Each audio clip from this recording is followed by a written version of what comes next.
Boa noite. Boa noite. O presidente da Câmara dos Deputados, Rodrigo Maia, pede cautela e prudência.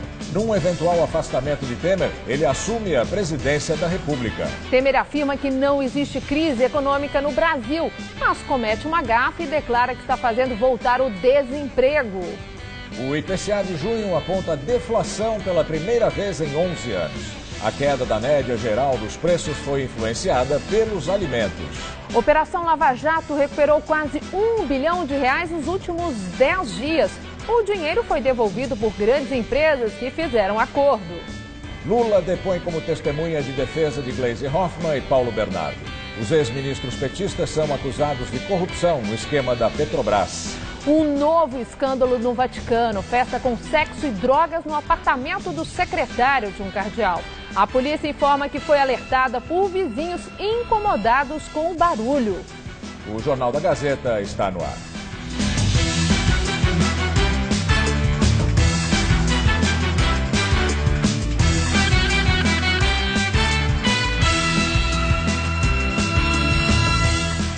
Quem mora longe do trabalho e depende do transporte público espera ansioso pela conclusão das obras do metrô. Na zona sul da cidade, 3 novas estações estão prometidas para o mês que vem. Na zona norte, a paralisação das obras da linha laranja é motivo de frustração. O batom não pode faltar para Ariane, de 19 anos, começar o dia. Ela mora na freguesia do Ó, na Zona Norte, e atravessa cerca de 17 quilômetros para trabalhar no Itaim Bibi, na Zona Oeste. Por volta das 8 da manhã, a recepcionista já está no ponto, esperando o primeiro de 2 ônibus. Pego o Terminal Pinheiros, desço na Cardeal, pego o Itaim Bibi. Não, eu não gosto. 2 horas é muita coisa. Ela mora a menos de 1 quilômetro do local onde está sendo construída a futura estação Freguesia do Ó da linha 6 laranja do metrô. Uma parceria público-privada com investimento previsto de 7 bilhões e 800 milhões de reais. 15 estações vão ligar os bairros de Brasilândia, na Zona Norte, e São Joaquim, na região central. As obras começaram em 2015 e há 10 meses estão paradas. A promessa é que os quase 16 quilômetros de extensão sejam entregues em novembro de 2021. A expectativa é atender 633 mil passageiros. Para quem espera o metrô perto de casa, a sensação é de que os próximos 4 anos vão ser bem longos. Se o metrô já estivesse funcionando aqui perto da sua casa, você já imaginou quanto tempo você poderia economizar? Nossa, seria muito mais fácil. Acho que 1 hora seria o limite. Aqui na Zona Sul, parte da linha 5 Lilás deve entrar em funcionamento no mês que vem. Todas as 17 estações, num trecho de 20 quilômetros, deveriam ter sido entregues em 2015. Mas hoje, apenas 7 estão funcionando. Agora, em agosto, devem ser mais 3. Com investimento de 9 bilhões de reais, a linha 5 Lilás vai ligar o Capão Redondo à Chácara Clabim. As estações Alto da Boa Vista, Borba Gato e Brooklyn estão previstas para agosto. As 3 estão na Avenida Santo Amaro, importante corredor de ligação na Zona Sul. Tapumes cercam as estações Alto da Boa Vista e Borba Gato, enquanto os operários trabalham nas obras. Essa região aqui tem muito trânsito, né? Você consegue ver que é muito caótico, então, sem dúvida, o metrô ajudaria bastante. A futura estação Brooklyn está com 98% das obras concluídas. A gente passa aqui todo dia, fica olhando, ver se mudou alguma coisa, aconteceu alguma coisa. Pelo que você está vendo, agora vai? Eu não quero criar expectativa, mas acho que vai, né? Espero. O governo do estado promete entregar até o fim deste ano o trecho entre as estações Eucaliptos e Chácara Clabim. Já a estação Campo Belo só deve ficar pronta em 2018. Ao todo, o trecho deve atender 800 mil pessoas. O ambulante Daniel trabalha na região há 14 anos. Ele espera melhorar as vendas por causa do aumento do movimento da chegada do metrô. Vamos esperar ter esperança, né? Que consiga, que venha logo esse metrô aí para nós ganhar mais um dinheiro. O ex-presidente Lula prestou depoimento hoje como testemunha da senadora Gleisi Hoffmann e do ex-ministro do Planejamento, Paulo Bernardo, no âmbito da Operação Lava Jato. O casal responde por corrupção passiva e lavagem de dinheiro. Lula chegou ao prédio da Justiça Federal em São Paulo por volta das 9h30 da manhã e não falou com os jornalistas. O depoimento durou cerca de 30 minutos. Lula foi ouvido por um juiz auxiliar do ministro Luiz Edson Fachin, como testemunha de defesa da senadora Gleisi Hoffmann, do PT. Além de Lula, o advogado Ivo da Mota Azevedo Correia, que foi assessor especial da Casa Civil no governo de Dilma Rousseff, também prestou depoimento.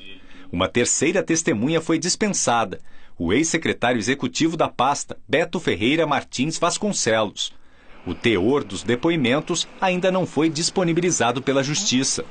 Gleisi Hoffmann se tornou ré na Lava Jato em setembro do ano passado. Ela e o marido, o ex-ministro do Planejamento Paulo Bernardo, respondem por corrupção passiva e lavagem de dinheiro. O casal é acusado pela Procuradoria-Geral da República por ter solicitado e recebido R$ 1 milhão do esquema de corrupção da Petrobras.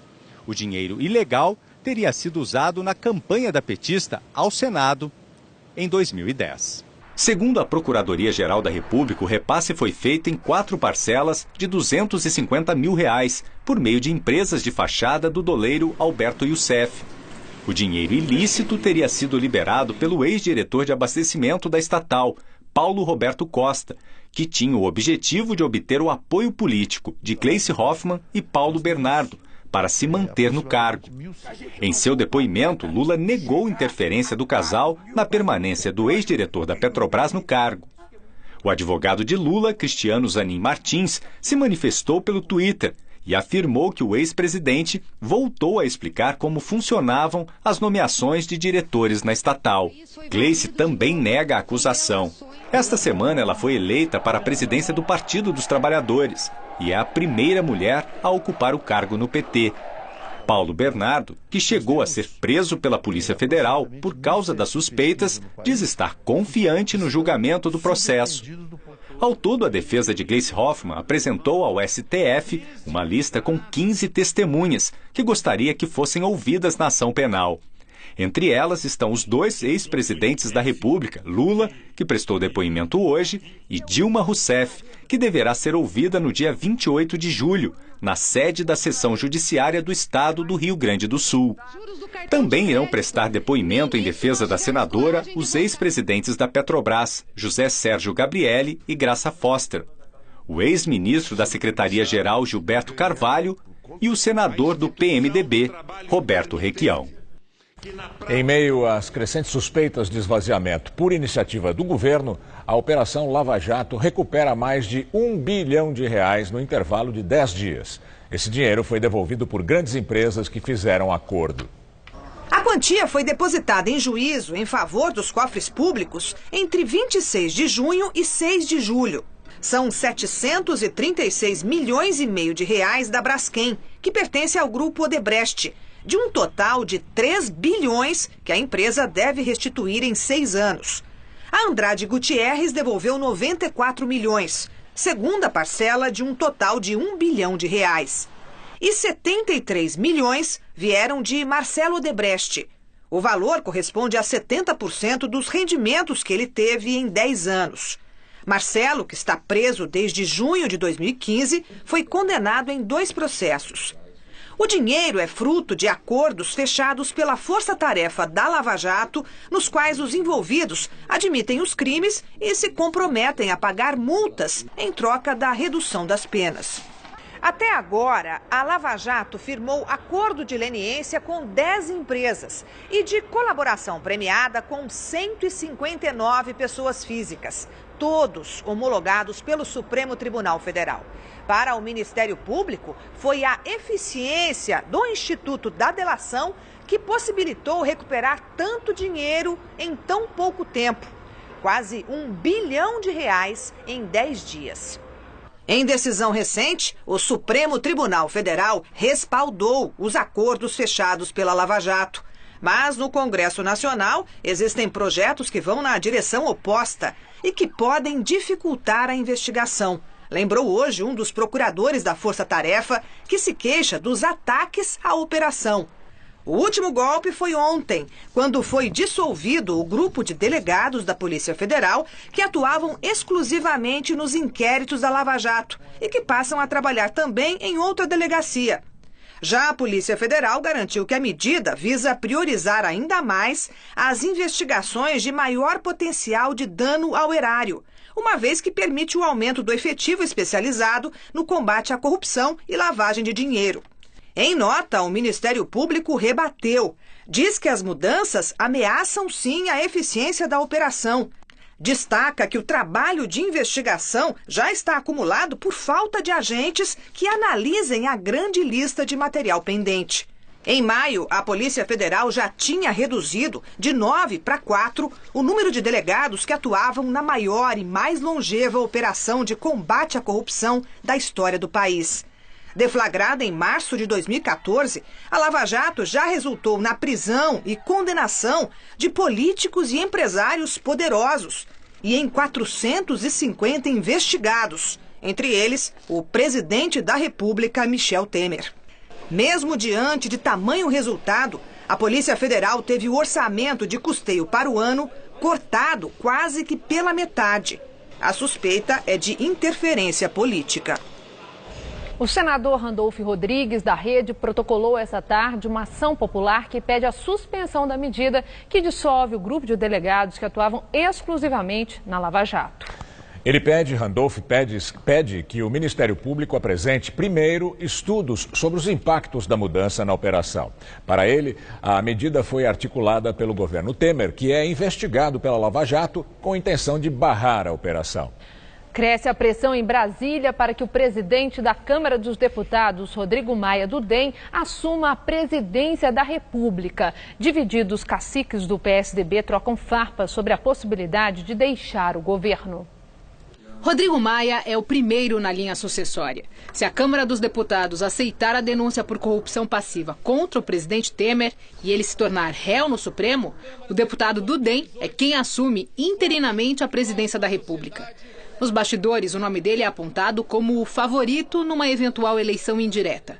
Desde o agravamento da crise política, depois da delação da JBS Friboi, Maia teria intensificado encontros com agentes econômicos e deputados, tanto da base do governo quanto da oposição, uma clara sinalização, caso venha assumir o comando do país, de que estaria preparado para a função.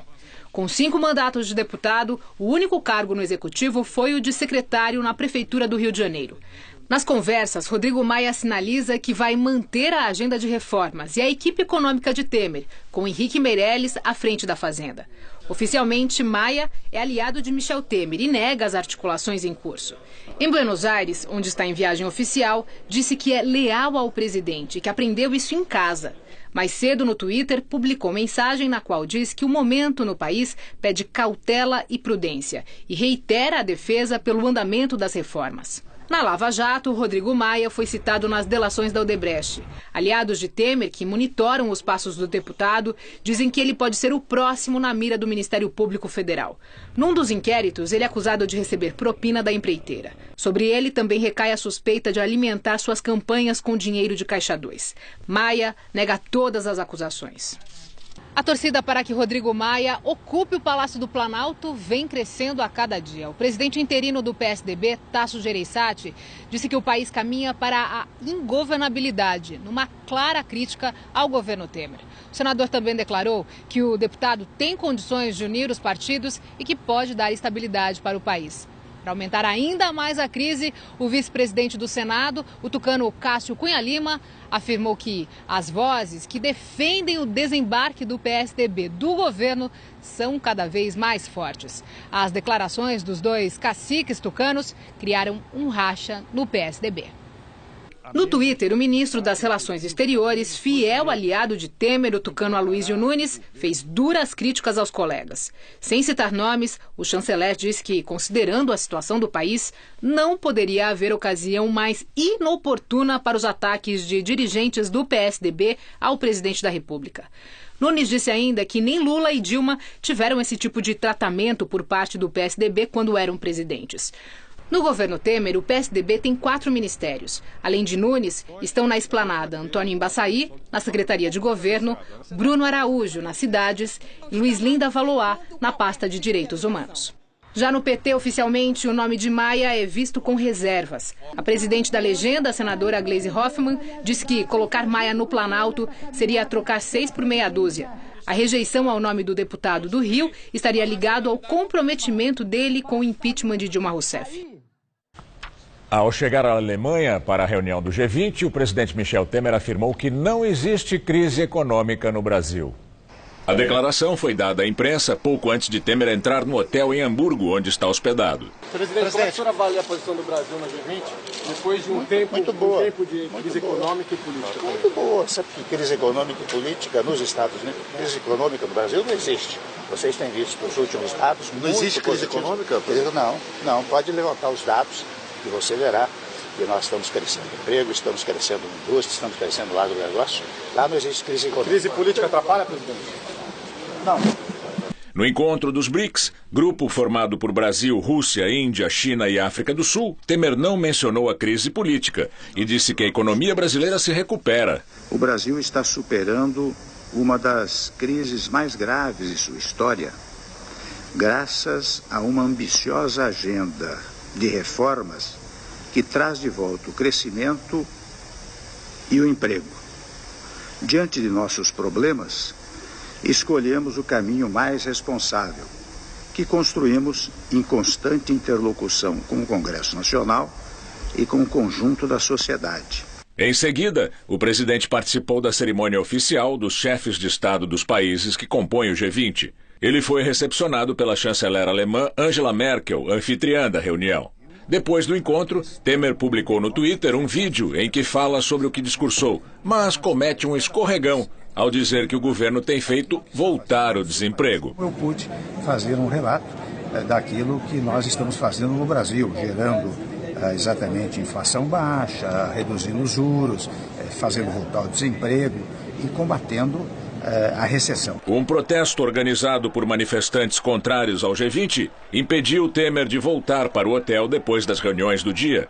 O presidente teve que ir diretamente para a apresentação da Filarmônica de Hamburgo. Ao sair do evento, Temer falou com a imprensa sobre uma possível saída do PSDB do governo, sobre a delação do ex-deputado federal Eduardo Cunha, do PMDB, e sobre a prisão do ex-ministro Gedel Vieira Lima, um dos principais articuladores políticos do governo. Zero de preocupação. O PSDB tem 4 ministérios. Os ministros todos estão muito tranquilos, exercendo as suas funções. Ainda agora me ligaram todos, né? Um pouco, digamos assim, dando explicações, dizendo que esta fala do senador Tasso, né? Foi ele quem falou, não é? O senador Tasso não condiz com aquilo que pensa a maioria do PSDB. Eu acho que não há esse problema. O senhor acredita na lealdade do deputado Rodrigo Maia? Acredito plenamente. Ele só me dá provas de lealdade o tempo todo. O senhor viu a prisão do Gedel Vieira? Deixá-lo explicar. Né? Presidente, quão ruim pode ser para o senhor e para o governo a delação de Eduardo Cunha? Zero. Esta semana, Temer havia desistido da viagem à Alemanha por causa da crise política, mas acabou mudando de ideia e embarcou ontem. Amanhã, o presidente ainda deve participar de encontros e a volta dele ao Brasil está prevista para a tarde. Agora, o comentário de Josias de Souza, direto de Brasília. Ele fala sobre o estremecimento da relação entre o presidente Temer e Rodrigo Maia, o presidente da Câmara. Ao perceber a intensificação dos movimentos de Rodrigo Maia, Michel Temer passou a desconfiar horrores do seu aliado. No momento, os dois dançam o balé da enganação. O presidente da República diz confiar plenamente na lealdade do deputado. E o presidente da Câmara, primeiro na linha sucessória, chama de especulação o noticiário sobre os acertos que já fez com o PSDB para consolidar sua posição de pretendente ao trono. Não para uma substituição temporária de 6 meses, caso Temer vire réu no Supremo Tribunal Federal, mas para uma transição completa, até 2018. Temer derrubou sua blindagem de presidente ao receber o delator Joesley Batista para uma conversa desqualificada. Desde então, os aliados condicionam o apoio ao governo à ausência de fatos novos. E os tais fatos novos não param de desabar sobre a cabeça do presidente. O penúltimo foi a prisão do amigo Gedel Vieira Lima. Os próximos serão as delações de Eduardo Cunha e do doleiro Lúcio Funaro. Ao permitir que sua língua fizesse um striptease diante do gravador de um delator, Temer ateou fogo às próprias vestes. Perdeu a autoridade para falar em conspiração. Rodrigo Maia teve um bom professor. Quando Dilma entrou em processo de autocombustão, Temer também tomou distância. A semana termina com o condomínio governista em chamas. A dúvida é saber quanto tempo o país resiste a mais esse incêndio. Se na segunda-feira você acordar, olhar em volta e se ver em meio às cinzas, é porque estamos mal. Boa noite. E daqui a pouco, Maria Lídia Flandre entrevista Ricardo Trípoli, líder do PSDB na Câmara Federal, sobre a possível saída do PSDB do governo Temer. Os protestos em Hamburgo contra o G20 continuam. De acordo com o balanço divulgado até agora, o confronto entre manifestantes e polícia deixou mais de 100 feridos. A cidade está em estado de sítio. Os manifestantes anti-globalização confrontaram a polícia e alguns lançaram coquetéis Molotov. A polícia usou jatos d'água e bombas de gás para conter a ação dos militantes, que também tentaram bloquear a chegada das delegações internacionais na abertura do encontro. Devido ao tumulto, os cortejos diplomáticos atrasaram. E além do presidente Michel Temer, Melania, esposa de Donald Trump, também não pôde deixar o hotel em que estava. Segundo as autoridades, os protestos levaram até 100 mil pessoas às ruas da cidade. Os presidentes da Rússia e dos Estados Unidos se reuniram pela primeira vez no primeiro dia de trabalho do G20. Vladimir Putin e Donald Trump abordaram, entre outros temas, a guerra civil na Síria e as acusações de interferência russa nas eleições americanas. Sobre a Síria, onde Moscou e Washington apoiam diferentes forças no confronto, foi anunciado um cessar-fogo no sudoeste do país, área em que o Estado Islâmico tem perdido domínio. Na questão das ações russas na eleição presidencial de 2016, o governo russo anunciou que está disposto a colaborar com as investigações.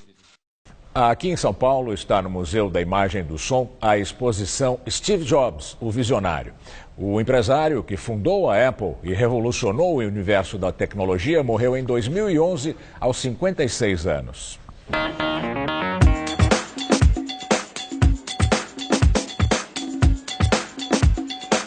O primeiro Macintosh parece antiquado hoje, ainda mais desmontado, coisa que a Ana tem que ir ao museu para ver. O pai quis que ela tivesse a noção do homem que está por trás de uma revolução. Ela consegue ver como que era antigamente, os computadores, né? A tela. Acho que ela consegue entender um pouco da evolução, como que foi evoluindo, que hoje ali vê o formato do mouse, do teclado, hoje está tudo diferente. Eles são diferentes, nunca tinha visto antes. Hoje é tudo no tablet. É. O computador que eles observam trouxe pela primeira vez a tecnologia para dentro de casa e facilitou seu uso. Mouse, teclado e um monitor com processador dentro era muito avanço para um equipamento só. A caixa desmontada revela a surpresa, a assinatura de cada engenheiro que participou do projeto. Mas a vida do fundador da Apple não foi marcada apenas de grandes criações como computadores, iPhone e iPad. A exposição traz um lado pessoal que é novo para muita gente. A Sala da Espiritualidade mostra a leitura, a prática budista e o uso de drogas como LSD. Há uma área só com fotografias que pouco foram vistas, cenas íntimas com a família e amigos. Mostra bem a fundo o universo do Jobs mesmo, e não só como guru da tecnologia, mas também como ser humano, né? Steve Jobs, o visionário, está em cartaz no Museu da Imagem e do Som e reúne 209 objetos originais. Entre as curiosidades, essa placa-mãe que foi fabricada em 1976 ainda na garagem da família. Foi a primeira criação e na época não funcionou. A raridade hoje vale uma pequena fortuna, quase $1 milhão. A placa está na Sala dos Fracassos, que também acompanharam a trajetória de Jobs. Fracassos e polêmicas. O ano é 1985. Por causa de disputas internas, Steve Jobs é demitido da própria empresa. E o que você acha que ele fez aos 30 anos e milionário? Tirou férias eternas? A exposição nos mostra que não. Steve Jobs comprou uma empresa de computação gráfica, fundou a Pixar e revolucionou o jeito como nós nos divertimos no cinema. O primeiro grande sucesso da Pixar foi o Toy Story. Woody, the veteran. Draw! Oh, touch me again! Eu acho simplesmente maravilhoso. Eu estava contando para ela que quando surgiu o Toy Story, eu morava nos Estados Unidos, eu fiquei na fila para comprar os brinquedos para eles. Steve Jobs voltou para a Apple anos depois. Ele morreu em 2011 aos 56 anos, vítima de um câncer no pâncreas. Para muitos, foi um gênio do nosso tempo. Um cara que foi capaz de olhar um pouco mais para frente que o monte das pessoas, né? Acho que isso faz a diferença contra outros competidores que ele teve mesmo.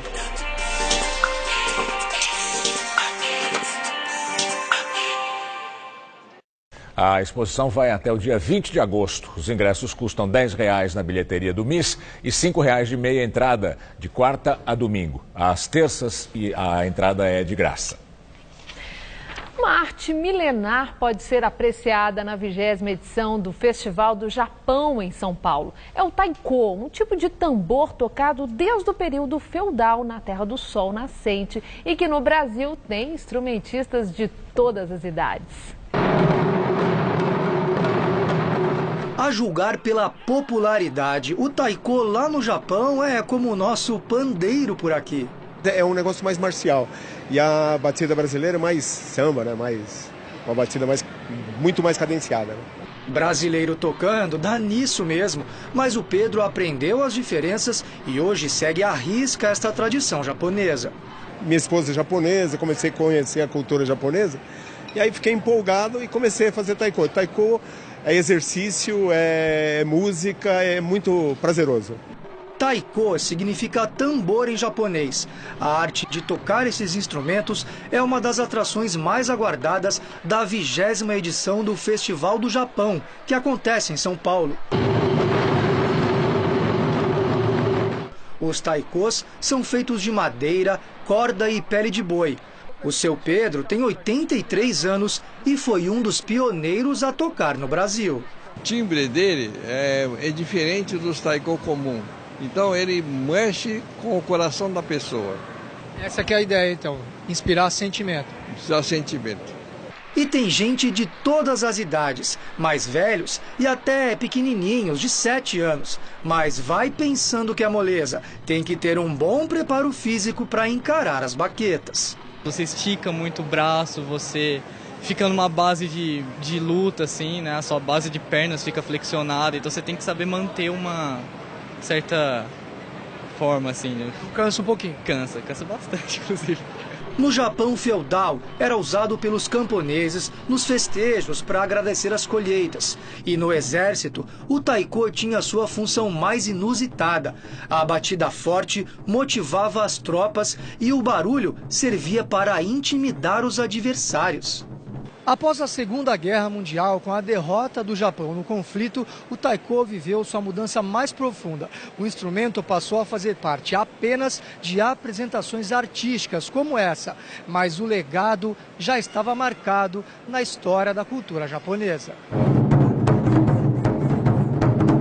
O grupo japonês Kodo, por exemplo, é um dos representantes desta antiga tradição. Os artistas viajam pelo mundo mostrando esta arte milenar.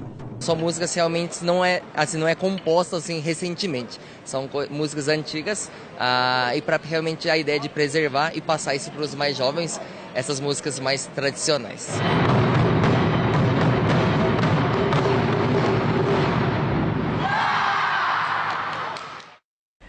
O Festival do Japão acontece no São Paulo Center, na Rodovia dos Imigrantes, quilômetro 1,5. Amanhã das 10 às 9 horas da noite e domingo até às 6 da tarde. Os ingressos custam R$25. Jornais europeus anunciam que a polícia descobriu no Vaticano uma festa com sexo e drogas no apartamento de um dos secretários de um importante conselheiro do Papa Francisco. O caso teria acontecido no mês passado, mas só agora foi divulgado pela imprensa internacional, como o jornal britânico The Times e o português Diário de Notícias. Segundo a polícia, a festa acontecia no apartamento de um secretário do cardeal Francesco Coco Palmério, um dos nomes fortes da Congregação para a Doutrina da Fé, e só foi descoberta porque vizinhos reclamaram. A congregação, entre outras atribuições, lida com os escândalos de abuso sexual de menores por integrantes da igreja. Há poucos dias, na Austrália, o cardeal George Pell, o terceiro homem na hierarquia do Vaticano, foi acusado de pedofilia. Pell negou as acusações e pediu licença para preparar sua defesa.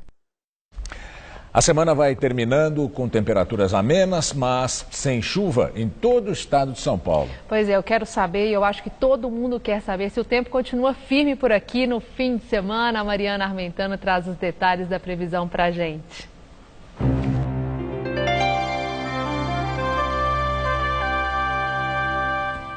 A massa de ar seco que falamos ao longo de toda a semana continua mantendo o tempo firme na maior parte do país, inclusive aqui em São Paulo. Em todo o centro-sul do Brasil, as madrugadas vão ser frias, mas as tardes fresquinhas.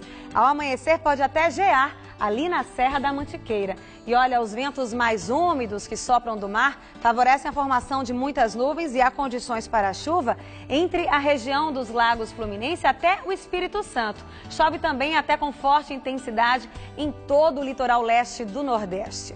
Vamos ver aqui a nossa tabela de temperaturas para amanhã? Em Natal, máxima de 27 graus com chuvas a qualquer hora do dia. Em Salvador, o tempo também fica instável com máxima de 26 graus. No Rio de Janeiro, os termômetros ficam só entre 13 e 28 graus amanhã, sem chuvas. E em Curitiba, tempo firme com mínima de 9 e máxima prevista de 18 graus. Para São Paulo, a previsão ainda é de sol entre nuvens em todas as regiões paulistas. O dia até amanhece friozinho, mas com o sol forte da tarde, as temperaturas sobem e ficam agradáveis. Em Marília, máxima de 23 graus, em Araçatuba 24 e em Votuporanga 27 graus. Em Franca faz só 21 graus à tarde e em São Carlos máxima de 23. E na costa do estado, quem pretende aproveitar a praia pode contar com o sol, mas não com altas temperaturas.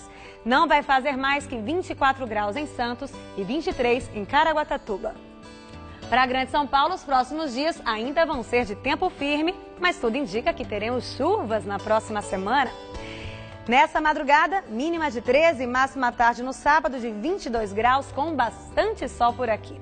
Aí no domingo a máxima se mantém na mesma marca dos 22 graus, com tempo firme. E para começar a semana, máxima prevista de 21 graus na segunda-feira, mas com chuvas a partir da tarde.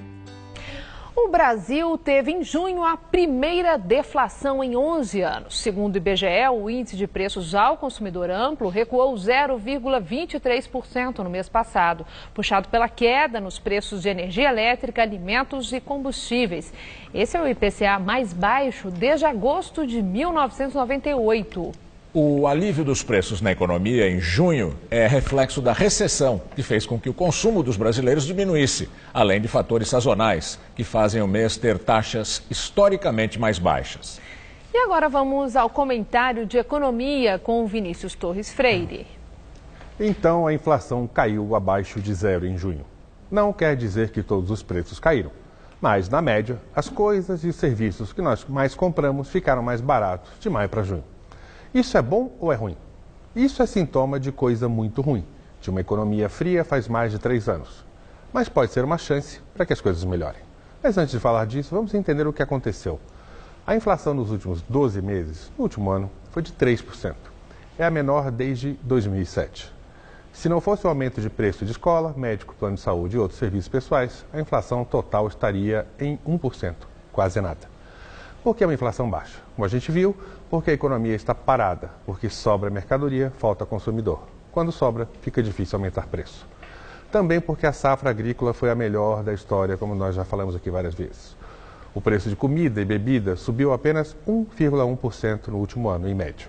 Em junho do ano passado, estava subindo quase 13%. É uma diferença brutal. Outro motivo é que o preço do dólar está comportado, mais baixo faz tempo. Apesar da crise aqui dentro, vem dólar de fora para o Brasil, pois o dinheiro está sobrando no mercado financeiro mundial. E daí? O que tem de bom? Quando os preços sobem menos, o salário compra mais. Se o salário compra mais, isso dá uma melhoradinha na economia. Inflação baixa favorece a baixa das taxas de juros. Os juros têm de baixar mais rápido.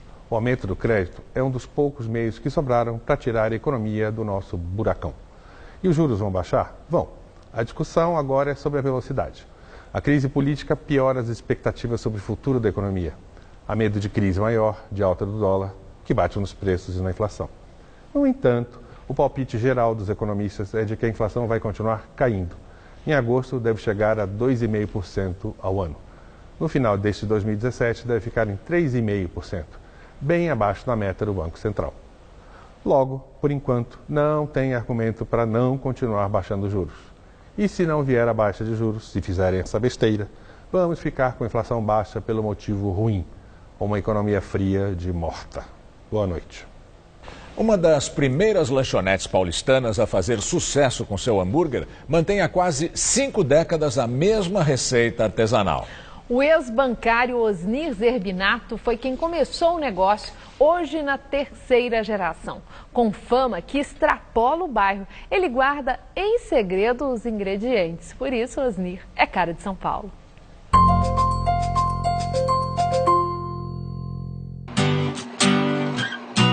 Carne moída para prensar e virar um belo hambúrguer. Olhando assim, até parece que é tudo igual. Dá até água na boca imaginar como esse tempero é feito. É segredo, né? Então você tem que depois caprichando até arrumar um tempero nem salgado e nem sem sal. O mineiro simpático de 81 anos não revela o truque do hambúrguer artesanal, mas diz que é feito da mesma maneira desde 1969. Essa foto é do dia da inauguração, em maio daquele ano. E olha o seu Osnir ali, na época que largou a carreira de gerente de banco e se rendeu à tentação feita na chapa. Ele conta que tem clientes desde a década de 60. Essa semana mesmo teve uma mulher, coisa com 79 anos, quando você quase que abriu, era solteira, namorava.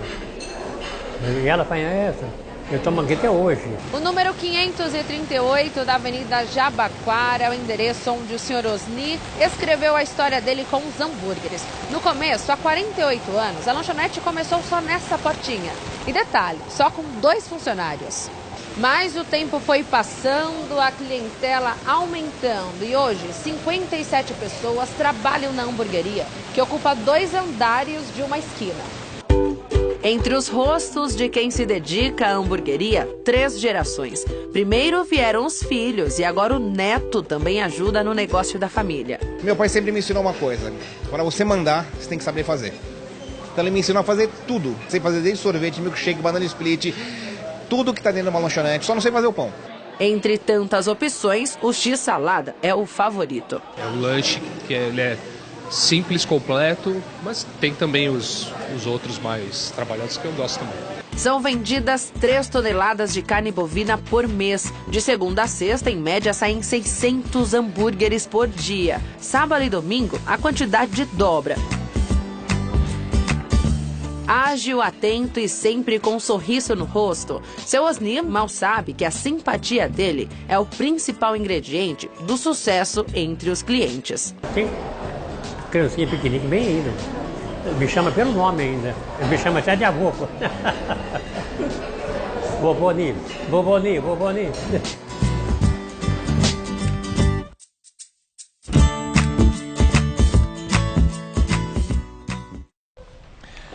E agora as notícias do esporte com Estela Gontijo e Michele Gianella. Depois do esporte, entrevista ao vivo com o deputado federal Ricardo Trípoli, do PSDB. Mais um brasileiro se deu bem fora de casa no primeiro jogo das 8ª de final da Libertadores. Michele. Boa noite, Estela. É isso mesmo. O Botafogo se juntou ao Santos e ao Grêmio entre os brasileiros que levaram vantagem rumo à classificação para a próxima fase da Libertadores. O time carioca superou o Nacional do Uruguai por 1-0. Veja o gol. O Botafogo foi até o Uruguai encarar o Nacional e voltou com um ótimo resultado na bagagem. A vitória por 1-0, o gol de João Paulo, deu a vantagem do empate para o Bota na partida da volta, dia 10 de agosto, no Engenhão.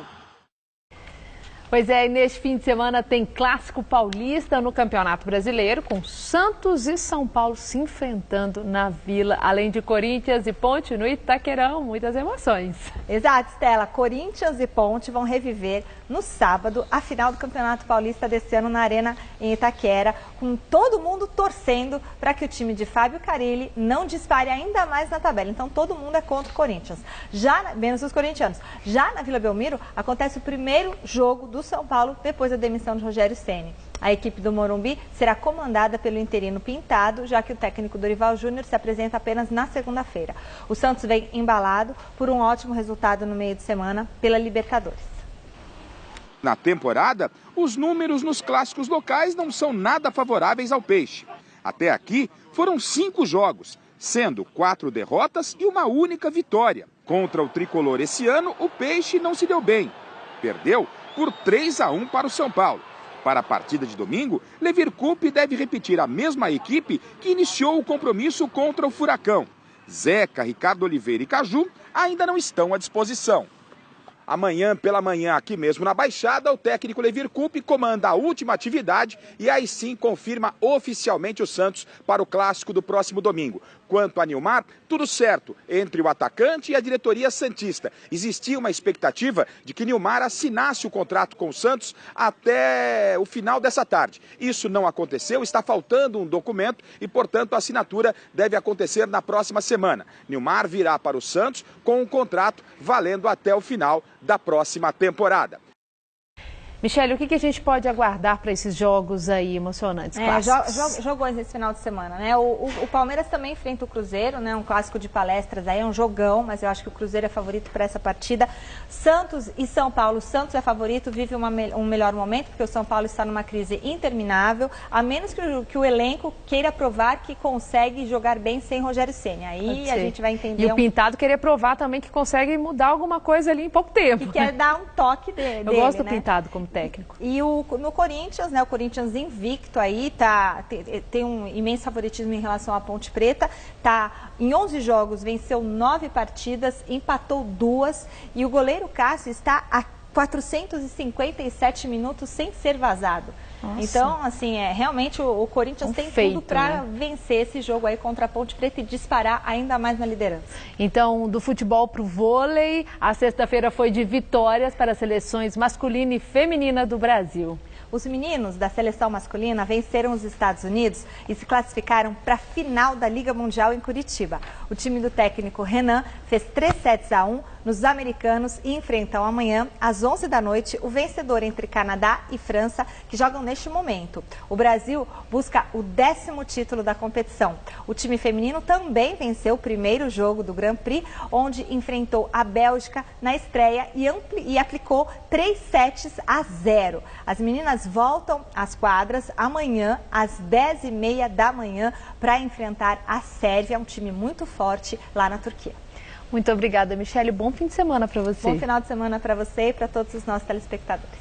É com você, Gamberini. A seguir, Maria Lídia entrevista ao vivo Ricardo Trípoli, líder do PSDB na Câmara Federal. Até já. Quem já quis tentar algo novo? Quem já se sentiu pequeno? Quem já achou que precisava fazer mais? Quem evoluiu? Quem se engrandeceu? Quem arriscou? Você tem muitos motivos para seguir em frente e um só banco. Bradesco, pra frente. Eu acho que o curso de jornalismo da Casper certamente me ajudou muito na profissão. Principalmente no início da carreira, o jornalista encontra situações completamente diferentes. Um dia ele cobre o governo do estado, no dia seguinte ele cobre polícia, no outro dia ele cobre um movimento social. Esse caráter generalista do conhecimento do jornalista é muito importante. Então a formação dele tem que acompanhar esse trabalho, senão fica uma coisa técnica e fria demais. Eu escolhi a Casper porque era a escola que me daria a formação profissional de maneira mais objetiva, por ser uma faculdade que me dava instrumentos práticos para exercer a profissão. Por isso eu sou Casper. Somos todos Casper.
A concorrência vai tremer. Começou o Pancadão Veste Casa. Chama a galera. É uma pancada de oferta. Tudo preço de fábrica. Lençol Casal, por apenas R$ 9,99. É isso mesmo. Lençol Casal, só R$ 9,99 cada. Toalha de banho por apenas R$ 9,99. Toalha de banho, R$ 9,99 cada. Porta travesseiro por apenas R$ 9,99. É isso mesmo. Porta travesseiro, só R$ 9,99 cada. Pancadão Veste Casa. Compra, compra, compra. Neste domingo, o tricolor paulista desce a serra para enfrentar o Peixe em mais um clássico Sansão. Acompanhe de perto todos os detalhes desse grande confronto e as polêmicas que agitaram os campos do país em mais uma rodada do Brasileirão. Mesa Redonda, neste domingo, 21h.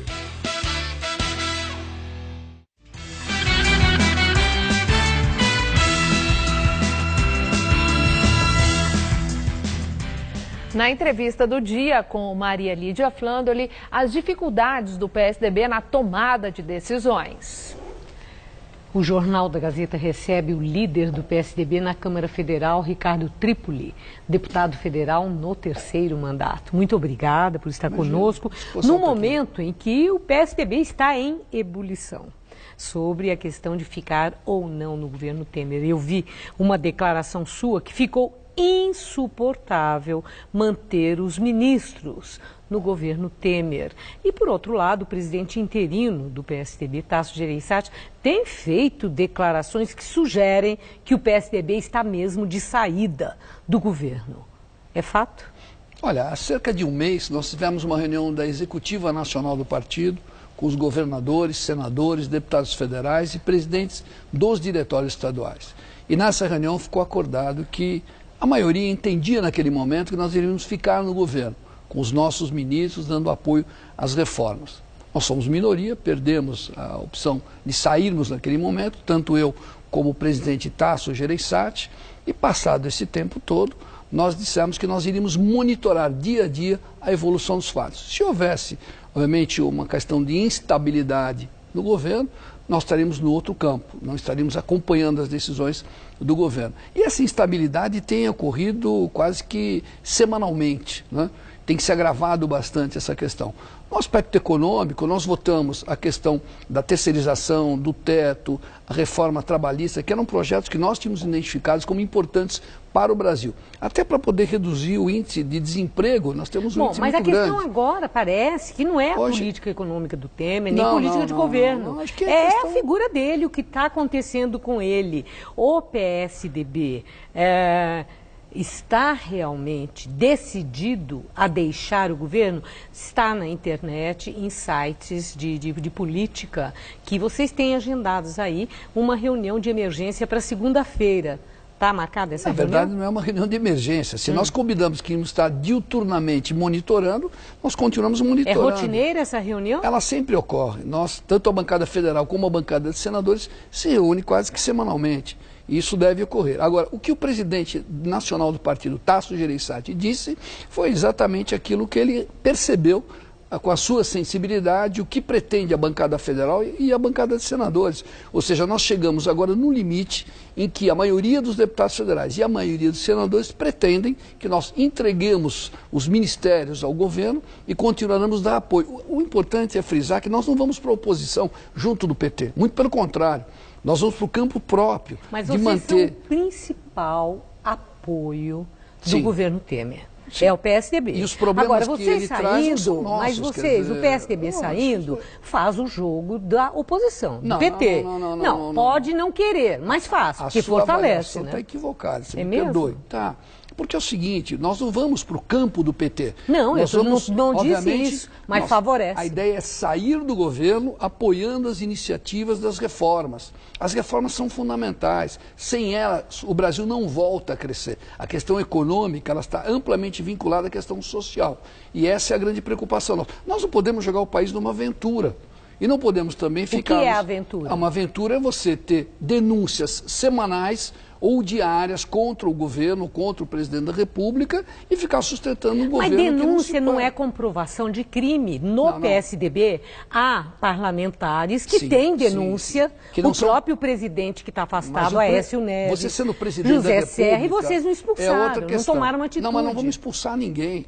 Mas deixar o governo não é uma espécie de defecção, não é quase que uma expulsão de Temer? Vou inverter com você, vou te entrevistar agora. Não, eu estou perguntando a você. Eu acho o seguinte, Maria Lídia, não tem condições, não há possibilidade de socorrer.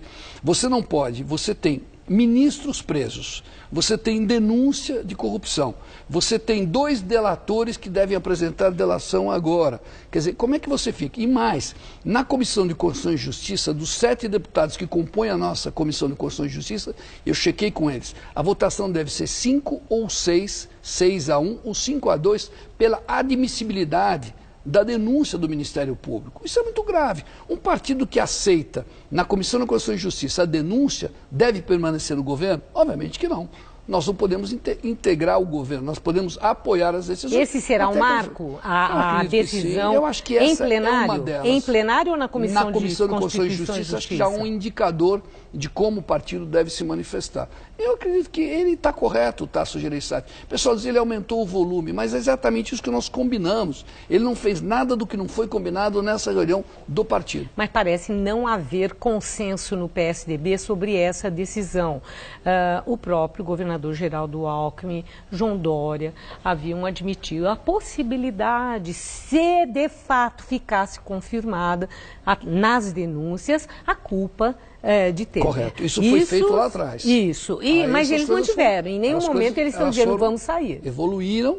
Eles estão, obviamente, buscando o sintoma através de conversas com os parlamentares para verificar exatamente qual é o momento em que a gente deve tomar uma decisão. Aloysio Nunes foi mais longe. Ele acha que é inoportuno, neste momento, quando Temer está fora do país, o PSDB ter recrudescido dessa forma, publicamente, nessa posição que o senhor está aqui defendendo, acho que como líder do partido. Como ministro, acho que ele não tem a aferição de como é que a bancada federal e a bancada de senadores tem se manifestado. Ou seja, ele está um pouco distante dessa questão.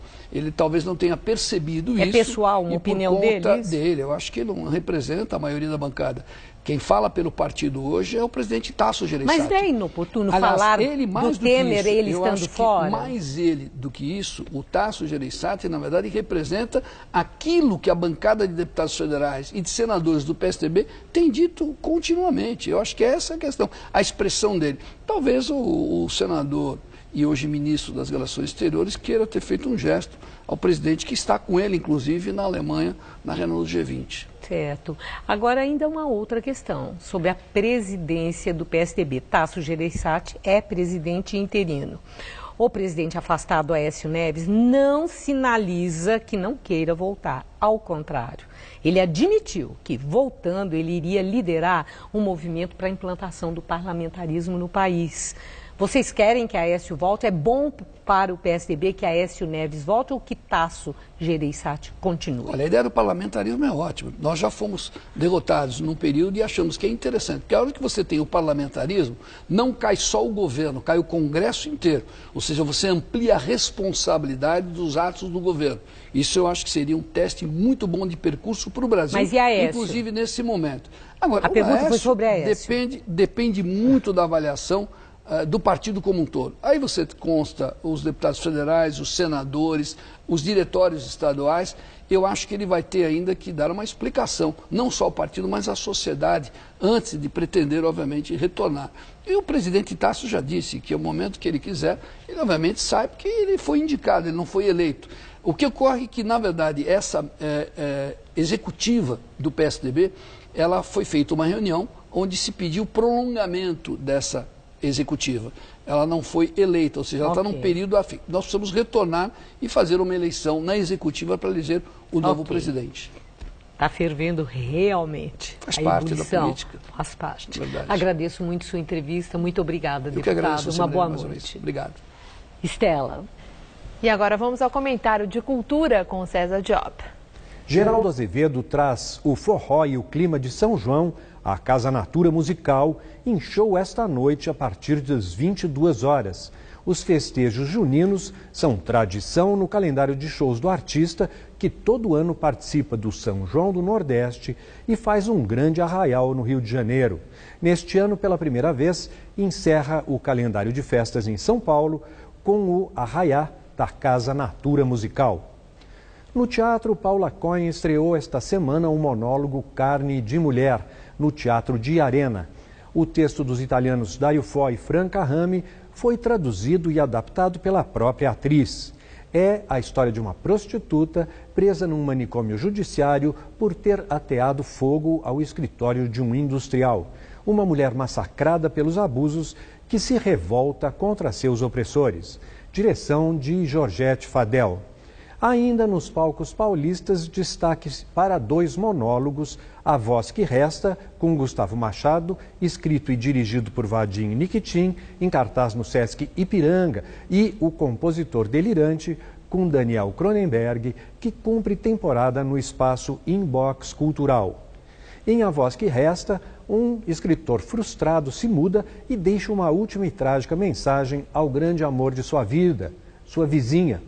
Já O Compositor Delirante é inspirado na vida e obra de Beethoven, sobre o artista e seus questionamentos.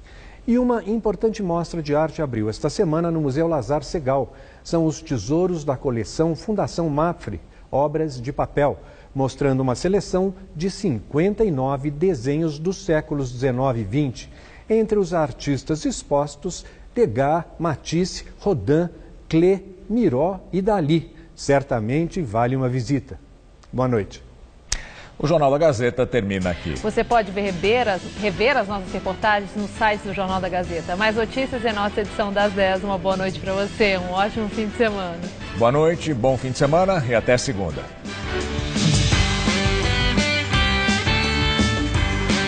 Neste domingo, 5h30 da tarde, os cachorrinhos do Cão Terapeuta enchem o São Paulo com amor e alegria.